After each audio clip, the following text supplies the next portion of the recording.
Hey guys, welcome to my channel Tuli's Biology. I hope that every one of you are okay and very good in this pandemic situation, and I also hope that you have people already subscribed to my channel, and if not then please do subscribe my channel and please press the bell icon so whenever I upload any of my videos you'll get notified. And please do share, subscribe, watch, like, comment to my channel. And if you think that there are some suggestions which can improve my videos, or if you want more videos regarding more diverse topics, then please feel free to tell me. I'll improve it. Okay, so in the previous video I have discussed about the mitochondria, okay, and could not discuss about chloroplast. So today I am going to discuss about chloroplast, but before that I have already told you a term in my previous video, that is semi-autonomous organelle. And which are the semi-autonomous organelle? Obviously mitochondria and chloroplast. Now who are semi-autonomous organelle, that also I have discussed, though I am repeating if you have not followed. So what are semi-autonomous organelles? The organelles which are capable to replicate themselves, the organelles which are able to multiply themselves, those are the semi-autonomous organelles. They are not dependent on others. Like mitochondria, chloroplast, they have their own particular ribosomes, own particular DNA, RNA, so that they can synthesize protein and they can multiply themselves or auto-replicate themselves. Okay, so that's why they are termed as the semi-autonomous organelle. So previous video I have discussed only about the mitochondria. In this video I'll start with the plastid actually, but all the types of plastid, but more efficiently to the chloroplast. So what is plastid? Plastid is a special type of organelle, okay, which is only found in the plants. We do not have plastid. We do not show ourselves as green or any kind of different colors. We have a pigment that is called melanin, okay, so that is different. We do not have a particular organelle that will give us a different color, okay. So plastid, it is a type of organelle that actually associated by giving or imparting color to the different parts of the plant. Now this plastid is of three types. What are they? Chloroplast, chromoplast and leucoplast. Among these three plastid, only chloroplast and chromoplast is associated by giving the color to the different plant parts, but leucoplast is not associated with the coloring portion, okay. It is white in color. It doesn't impart any color to the plant parts, rather it is colorless. That's why its main function is associated with the storage of food. Am I clear? So let's start with details with each and every part of the plastid, okay. So these are the three types of plastid: chloroplast, chromoplast and leucoplast. So if I'll go for the chloroplast at first, chloro, the term implies that green colored plastid. That means the plastid which gives green color to the various parts of the plant, that is the chloroplast. It gives green color to the leaves, right, young stems. So this part is associated with the green color. Now coming to the chromoplast, the word chromo means color. That means any color except green, that will be included under chromoplast, okay. Now leucoplast, the word leuco means white. That means it is colorless. It is not associated with giving color to the various parts of the plant, rather it is associated with the storage of food. Now this chloroplast and chromoplast, specifically chloroplast is associated with the photosynthesis or the formation of food. Chromoplast is mainly associated by the attraction of the insects towards them, dispersal of seeds by attracting the birds and other insects, okay. So main function of chloroplast is to the formation of food or photosynthesis of food. So before going to that function or to that, we will first read about their structure. So you see, this is the structure of the chloroplast. Chloroplast is a double layered membrane. That means it is having two layers. This is the outer layer, okay, and this is the inner layer. Now this, between these two layers there is a space. Okay, this space is termed as periplastidial space.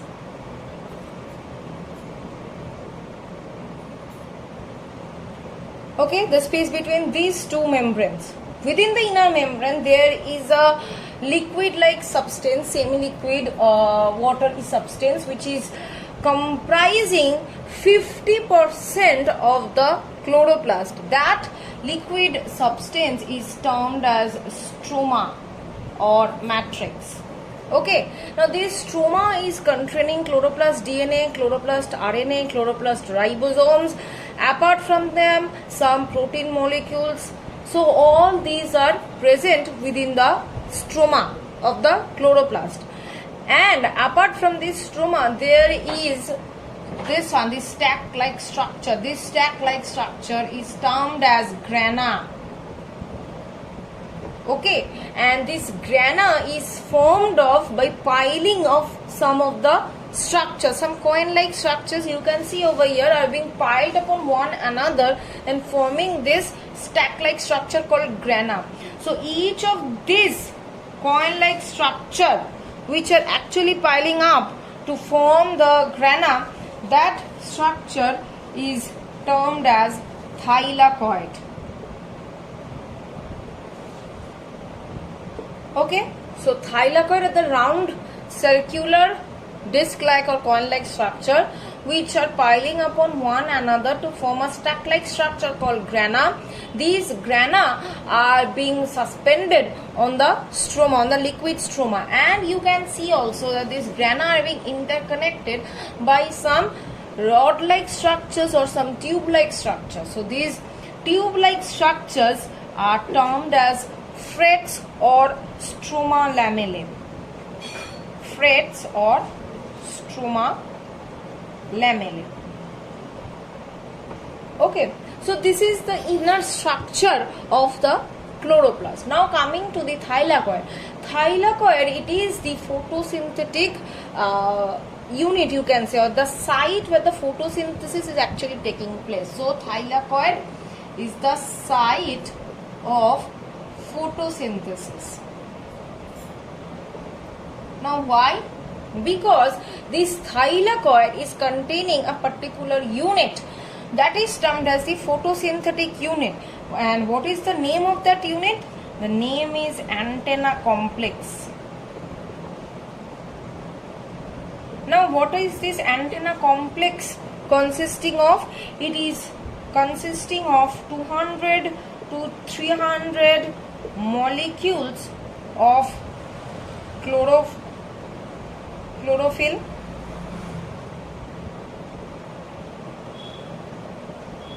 Apart from that, there are certain other proteins, enzymes, and some other substances. It is associated with some carotenoid particles, and it is forming the antenna complex, the region where the sunlight is synthesized and being converted to, or the energy of the sunlight is being converted to chemical energy and being transformed to food. So this is the main region of the photosynthesis. Am I clear? Now we will move to the next part. Now at the beginning of the video I have already mentioned you the term chlorophyll DNA. So we will see what is it. Chlorophyll DNA or cpDNA. What is it? What is chlorophyll DNA or cpDNA? It is the DNA which is present in the chloroplast. Okay, and it carrying the code for the rRNA, tRNA and the chloroplast. Why? So that the protein formation can take place. Whatever protein required by the chloroplast can take place. Okay, so its main function is to provide the protein to the chloroplast. Clear? So that's why it is being, this chloroplast is termed as the semi-autonomous organ. Now we will move on to the functions of the chloroplast. Okay, so first function is that photosynthesis. Now I have already told you that photosynthesis requires chlorophyll or that antenna complex region where sunlight or the energy from the sunlight can be converted to the chemical energy. So photosynthesis is one of the function which is carried out by the chloroplast. Second is the synthesis of carbohydrate. Obviously, photosynthesis, as a result of photosynthesis, what is being formed? Glucose. Now glucose, whenever it is needed, that portion it is being used up. Excess glucose is being stored in the form of starch in the plant body. So synthesis of carbohydrate, obviously photosynthesis is taking place, then carbohydrate will also formed as a result of the photosynthesis as a function of the chloroplast. Sorry. Now next is that synthesis of protein. I have already told you that this chloroplast is containing what? It is containing its DNA, its RNA, its ribosome. So obviously it can synthesize its protein.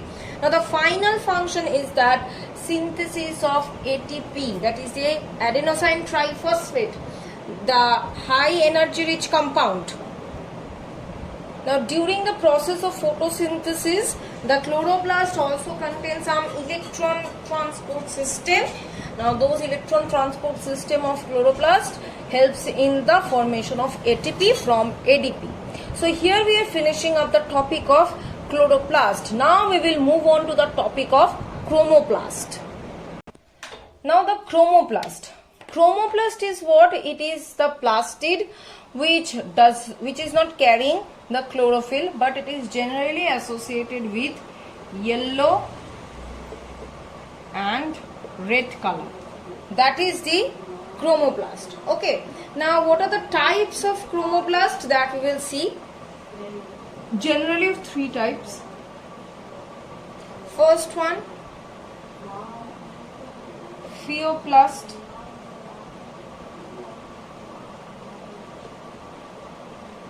Second,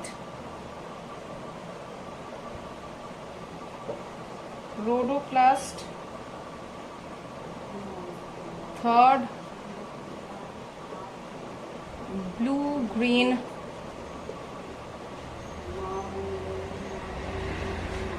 chromoplast.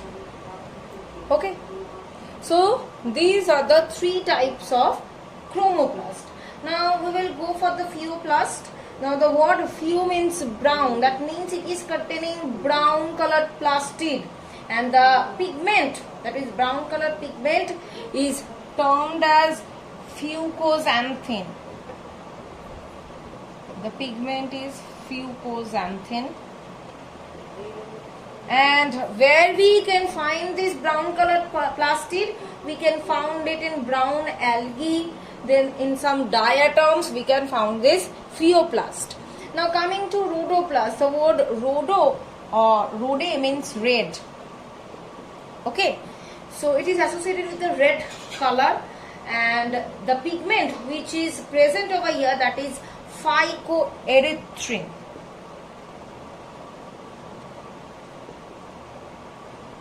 And this type of rhodoplast, or this type of plastid is found in the red algae.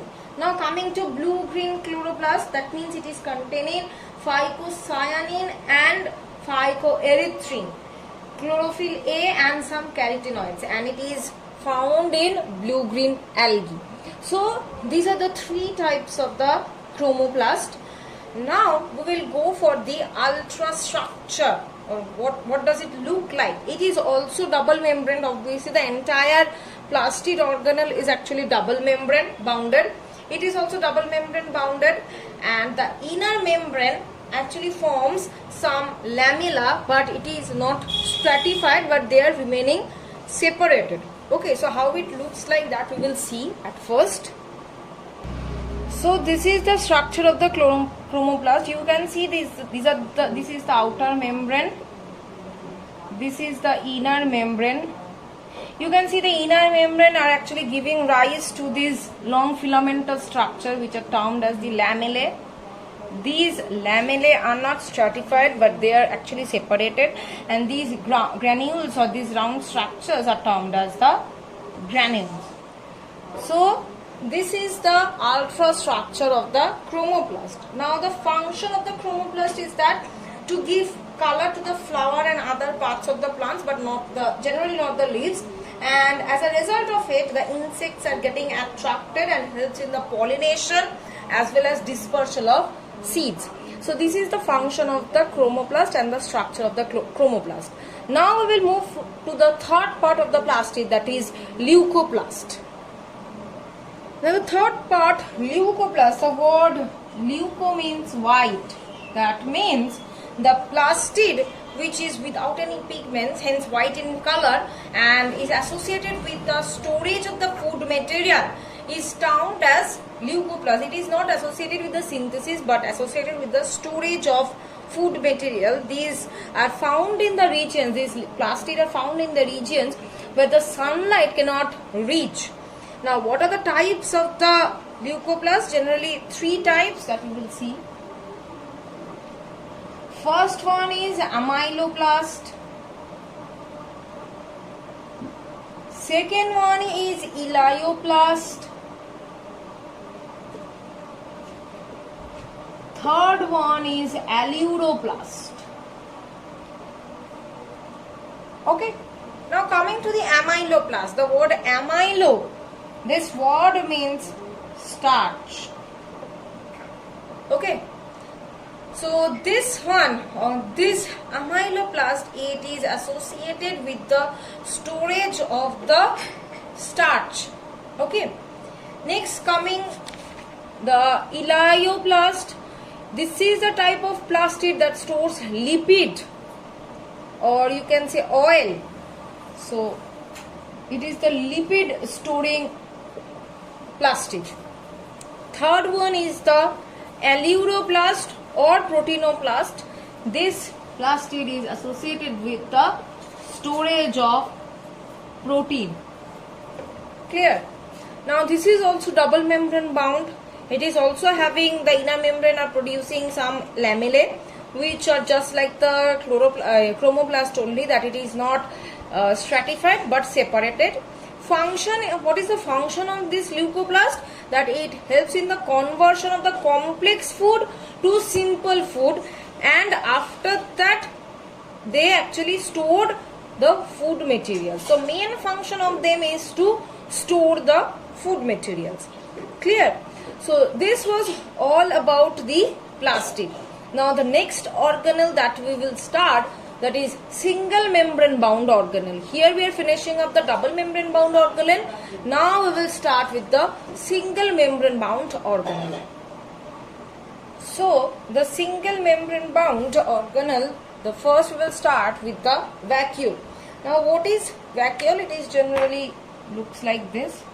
It is a single membrane bound organelle or bound space which can contain air, water, food, fluid, auxiliary substances, everything, and it is generally found in the plant cells and some protozoans. Generally absent in the animal cells. Now it is found in the plant cells. In higher plant, all the small vacuoles actually, or in the matured plant cell, all the small vacuoles joined up together and forming a big vacuole. Whereas in immature plant cells, it is the vacuole are present in very small in size and are very huge in number. And when the cells are getting matured, they join together with each other and forming a large one. Now, if I'll go for the ultra structure of it. Now this vacuole can be of various shape. It can be round, it can be cylindrical, it can be irregular shape, whatever it is. The membrane by which it is covered, or the membrane which is covering this vacuole, and thus it is helping the contents of the vacuole, or it is preventing the contents of the vacuole to get mixed with the cytoplasm. That covering of the vacuole is made up of protein-lipid protein layer, and that covering is termed as tonoplast. The content of the vacuole is generally watery fluid which can contain various types of substances, can be food substances, can be gas, can be excretory substances, and that watery fluid which is present within the vacuole, that content of the vacuole is termed as cell sap. Suppose this is the cell and this is the nucleus, some organelles are there.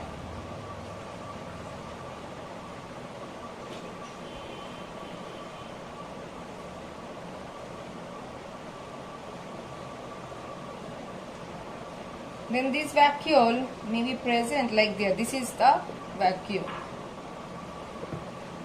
Okay. Now, in mature, I have just now said that in immature plant cells, suppose there are many vacuoles, small vacuoles. Okay. But in case of mature plant cells, these small vacuoles unite together or fuse together and forms a very large one. And thus they do what? While they are creating a large vacuole, they are pushing the cytoplasm along with the cell organelles towards the periphery of the cell, and that condition of the cell is termed as primordial utricle. Let's see how it happens or how this looks like.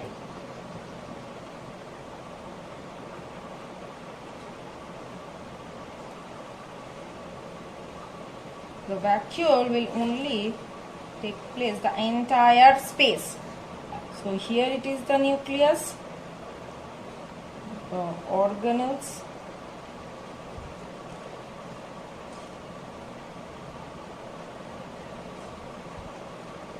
okay. So this such cytoplasmic distribution of the cell, and this is the vacuole. This cytoplasmic distribution is termed as the primordial utricle. Clear? Now we will go for the functions of the vacuole. That means what are the functions of this? What do they perform? Different types. It is first function is that storage type. It is associated with the storage of different materials, that can be food, water, gas, excretory. Any kind of storage is the principal function of this vacuole. Okay. Now, according to the storage substances, the vacuoles are being named differently. First one is food vacuole. You can understand by this term. What is this food vacuole? Food vacuole means it is storing the food. Like in case of amoeba, what they do? They engulf the food by the process of phagocytosis. So how this looks like? This is the amoeba, and suppose this is the food. Okay, so they will just engulf the food by the process of phagocytosis. So, and this food is being surrounded or being engulfed ultimately into the amoeba, and the vacuole which is surrounding the food, this vacuole is termed as food vacuole. Next, coming to the excretory vacuole. That means the excretory substances which are formed within the body are being covered by a vacuole, or are being present or are being there in the vacuole, and ultimately it will be eliminated out of the body. Suppose this is the amoeba. Suppose this is a excretory product. Now it is at first will be encircled by the vacuole. Now this excretory product will come at the tip of the membrane, where the membrane of the vacuole and the cell membrane will diffuse.